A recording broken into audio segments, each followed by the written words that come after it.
Okay, good morning and welcome to Yeshiva YouTube. It's a momentous day in Table and Able Shulchan Aruch Yomi. We're starting a brand new set of Halachos, Hilchos Beis HaKenesses. We finished talking about davening and Kriyas HaTorah. Now we're going to talk about making a shul, what you can do in the shul. It's a lot of practicality, especially communities where they're not happy with the minyan they daven, the shul they daven at. They want to create a new shul.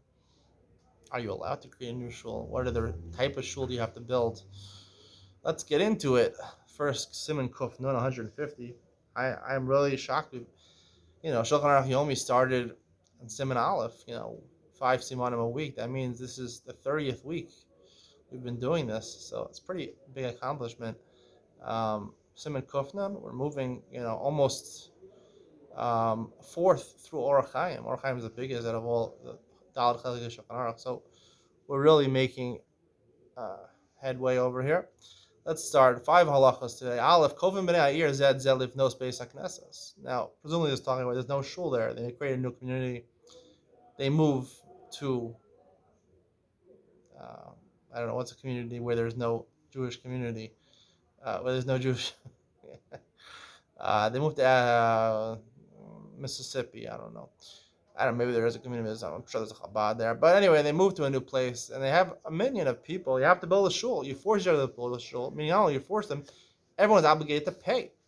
Also, you're obligated to purchase a Sefer Torah and Nevi'im and Ksuvim.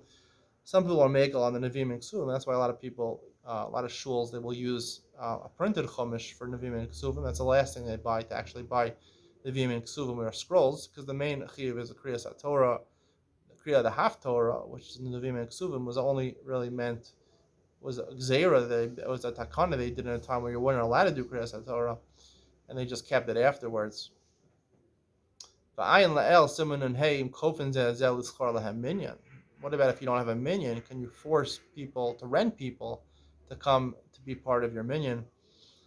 I don't remember exactly what it says over there, but I think it depends if I think it was 9 people. If you have 9 people, you could be kofa. If less than 9, you can't. Here we're talking about paying to build a shul over here. I was only talking about if you have a minyan of people, you can force them to build a shul. Now, the way you collect, the Mishnah Berurah says, is you collect lefi the mammon, meaning if you have 10 people, and a couple of them are really wealthy, they take on the majority of the financial burden because it depends based on your income. If you're going to rent a shul, though, in the meantime, you can't build it. You rent a shul. That half of the fundraising is done lefi the mammon, according to how much each person's net worth is, and half of it is just an equal amount of paying lefi nefashos. Every person pays the same amount. So that's how you calculate it. I don't know where these calculations come from.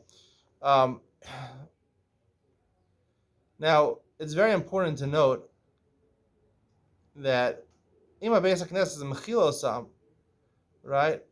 We're talking about building a new shul, and he says you should build a new shul, even if you have a shul in that place. But it's very clear in the Mishnah Berurah, the only time you're allowed to build a new shul, not even to mention forcing people to build another shul, is when the first shul that you have doesn't fit. It's not big enough for all the people to come there. So you run out of room, and you don't have the money to add on to that shul, so then you can build a new shul. Otherwise, you're not allowed to build a new shul. This is very clear from the Mishnah Berurah over here. You're not allowed to build a new shul. Asurim liparid. Adarabah, asurim liparid. And he quotes in the Shar Tzion, Gimel, Mishum d'Rav Anjos Melech. The reason is because we know Chazal say it's better, it's more fitting, it's more beautiful for a king to be honored by a multitude of people as opposed to a bunch of small minyanim. V'od sh'aliyeh yislachus hischalkus boim kam sholem ezekos istakos u'minatorah v'sibur kagavna.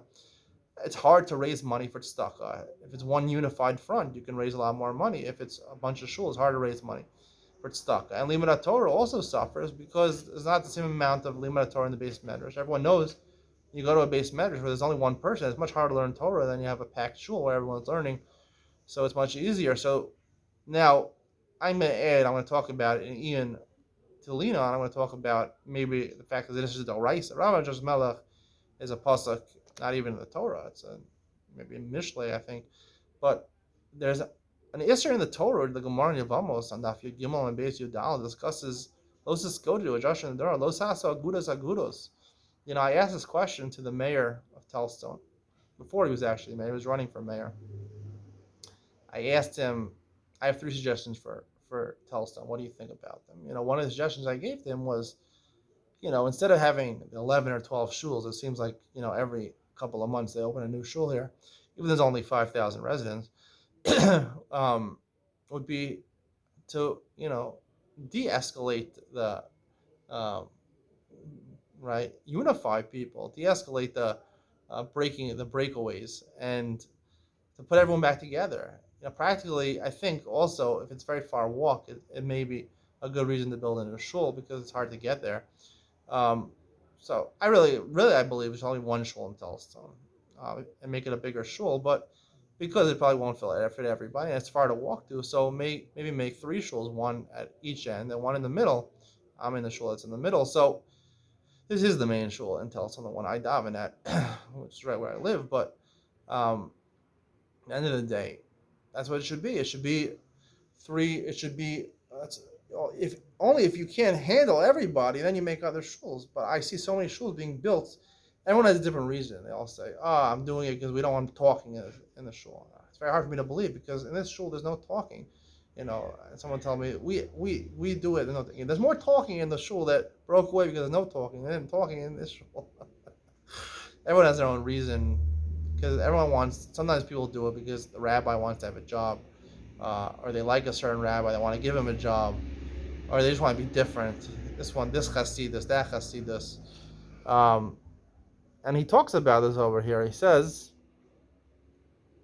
"V'ayim b'chus radvaz sheherach b'din eila b'sof divrei hakasav v'kol zeh b'zman shekulam leiv echad hu shekiluzan ola yafe." When they have the same heart, the same chassidus. Avalim chalak libam. I don't know what this means. Chalak libam. When they're serving different gods. Yoter tov sheyispalo kol kas b'fnei atzma. V'lo titer b'dvar lomar shani sover shachaluka tova chasasha. I don't even think it's good. Da kruksiv chabur atzavim Ephraim hanachlo chalak libam ata yeshamu. All these psukim indicate it's bad to separate. Al sarach l'shadel shulevech halim shishpayim v'im shar el shetamid hem miskotedim hem machlokas. They're getting into arguments with each other. He says it's the best of a bad situation. There's fighting, right? A lot of times you see this, even in one chassidus, so many breakaways, even in one chassidus. Certainly, if you have many chassidus in different places, and you have Litvish and Sfardim, and all these different people, this is what the mayor answered to me. He says the shvatim of Yaakov are 12 shvatim. Kulam mispaldim lekel echad. I don't know what the Radvaz is saying. People are not getting along together. People, their hearts are into different gods. I don't know what it means exactly. Even the Radvaz, who allows this for different congregations because they don't get along, he says it's bid'yevet, it's not the right thing. Really, should try to get along, and the first way to try to get along is don't build more shuls. Work out your problems yourself. People have to learn. I think this is just a lesson in life in general, on your personal level, and certainly on a communal level. If you have disagreements with people, instead of walking away and just getting angry at the other person, not communicating with that person, sit down with the other person, be a mature adult, and communicate why you're upset with the other person or upset with the other party, and try to negotiate something and to work on a compromise or something that should be peace between you. This is fundamental for business and it's fundamental for peacemaking. People have to learn to get along with each other, and so many times people just get angry and they just blow a fuse and they just leave. And this is what caused all these breakaway shuls. They're all the Shem Shamayim. Yeah, right, Shem Shamayim. They all have their personal reasons. This one wants to have a kiddush club. This one wants to have a talking. This one wants to have a shorter minyan. Just get along. You have one main shul that the community started with. Make the shul bigger. Use the fundraising to make a bigger shul. That's really what I feel. I'm going to talk more about the practical halacha emerges from the Gemara in Vamos and Ian to lean on. Beis ain't bone in Beis HaKenesses ela begova shalir. You shouldn't build a shul except it should be the highest place in the city. Not only should you put it in the land, which is the highest, but the roof of the shul should be higher than any building in that city. Except for Beiranios. The Ramah says, Perish binyanim asuyim lenoi. Buildings that are made for beauty, that people don't live in. Again, towers that people don't use. I think this is talking about office buildings practically, or skyscrapers. People don't live there; they just work there. Those are not included in the city. In terms of determining how high a building is, you have to go by where it's livable. So you measure the highest point that you can live in at the attic, right? If it has a roof, if it has a flat roof, you can technically live on the roof, so you measure it by the roof. If it has a slanted roof, so you measure by the place of the attic. The hainu shim yesh aliyah tachas hagag lo tehei gavah yoser beis HaKenesses. If you have the attic, so the attic in someone's house shouldn't be higher than the roof of the shul. Hago b'shas tchak oshi yesh mitzvos malchus shen rashai live nos beis HaKenesses kindino. If there's the kingdom or the country says you can't build a high shul, mutar lispala bayis al pi shadayin ba'aliyah shadarin ba'aliyah al gabav. Not only that, even in one house, you can live on an attic above or a second floor above the shul. A lot of shtibels, they built the shul on the first floor in the basement, which is really not a halacha. Halacha, they're not supposed to do that. People have these basement minyanim. Not only are they breaking away from the minyanim, also they're putting in the lowest possible place in the basement. It's not inexcusable. This is a Mefurish Gemara in Shabbos Daf Yud Aleph. The shul has to be the highest place in the city. You're putting in a basement just because the shame of giving this is a special rabbi, a stellar. You're violating the halachas of Loses Godu, Rama, Joseph Melech, Machlokes, and you're building the shul in the lowest place in the city. You're bizayon to the shul. It's a terrible thing people do. Somehow these halachas are trampled on. That's what bothers me, because there's halachas that are mefurish in the Gemara and they're trampled on, and then there's halachas which are not found in the Gemara. They're found in the Rishonim and the Acharonim and the Zohar, and they just made them up, and they're not. And the fact the Gemara doesn't talk about them shows that it's not halacha.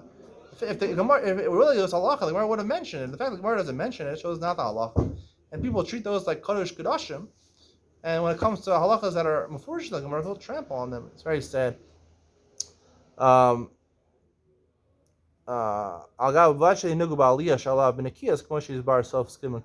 you're gonna have a shul in your house and you're gonna live on top of it, you have to treat it with a certain kedusha, even the floor on top of the shul. Gimel mishak be a base of yoser beis HaKenesses. Let's say there was a shul built. They built it, the tallest building in the city, and then he decided to build a nice mansion, bigger than it. Some say the Rosh said, I believe, he actually forced him to dismantle his house. I'm sure I'll listen to you. The rabbi's going to listen to you. The rabbi's controlled by the board. He's not going to listen to anybody. He's the one supporting the shul. He built the shul, and then he built the mansion, his house higher than the shul. This is maybe a way out, that all you have to do is build a small part of the shul, even one corner of the shul, to be taller than that mansion, and that's okay, as long as it's not just a beam. Mishnah Berurah said it has to be something actually stand there or sit there. This is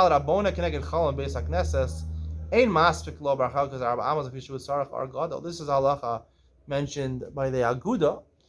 This is not a portion of the Gemara. The Gemara generally says when you want to build next to a building, you can't build directly opposite another building, because if you don't give a distance of 4 amos outside every window, it's not going to have enough sunlight to be able to get in. That's considered a problem. You're mazik your friend, mazik the space that your friend not able to get proper sunlight in this window. By a shul, you need a lot of light. That good. It says so. 4 amos is not us. How much is enough? Mishnah Berurah says for sure 8 amos is enough. But then he says maybe you don't even need 8 amos. It's questionable halacha. Hey, but at least dalat amos you need like any other building. Hey, ein poskan pesach beis HaKenesses el keneged asad shemispalin babos a year. Shemispalin lamara used to full of mizrach deish ishtachvu min pesach neged aron shuru shemispalin negdo. Normally, if you go to shuls, you'll see the entrance to the shul, when you walk in, is facing the Aron HaKodesh. When you walk in, you're facing the Aron HaKodesh, meaning the Aron HaKodesh is on the opposite end of the shul. You should be walking in from the opposite end, so that when you come in, you should bow down to the Marav, which is where the Aron is, and also usually the Aron is in the place where it's connected Yerushalayim, the Beis HaMikdash. The Tagav Osin Bima V'Emsa Beis HaKenesses. Ramayed, you make a bima in the middle of the Beis HaKenesses. Yamud Alav HaKorei B'Torah V'Yishmu Kulam should be higher. Anything which is higher, people are able to hear better. When Shpala Shliach Sibur upon of Klapei HaKodesh, the Shliach Sibur should face to the Aron and to the usually in America, you go to the Mizrach. The Seder Yeshiva Kachi, the way people sit is as follows: Askenim Yoshim Pneim Klapei. The older people, I think it means the Talmidei Chachamim. Usually it just means the rabbi. He actually sits facing the congregation. Sharam Kulam Yoshim Shura Shuros. And everybody else sits facing the Aron. and facing the Zkanim or the rabbi in this case. I think this is the minute before the dais when they have these big meetings. All the rabbis sit at the dais. They're facing everybody. These big meetings, the Moetzes Gedolei Torah. So they're all the Zkanim. They're the elders. Usually the Talmidei Chacham are old. That just happens to be Metzias. So they sit facing the congregation, and everyone else sits facing the Kodesh, facing the Arna Kodesh, and the Zkanim. That's the conclusion of today's share. Stay tuned for Ian Tolino, where I talk about Halacha Aleph over here, and my dismay at how many people do these breakaway shuls and how it's actually a violation of Isser in the Torah. The Gemara we just did, not just did, we did a little while ago, Masechus Yevamos. We'll talk about that from the Gemara and why I think it's a violation. And Ian Tolino coming up next.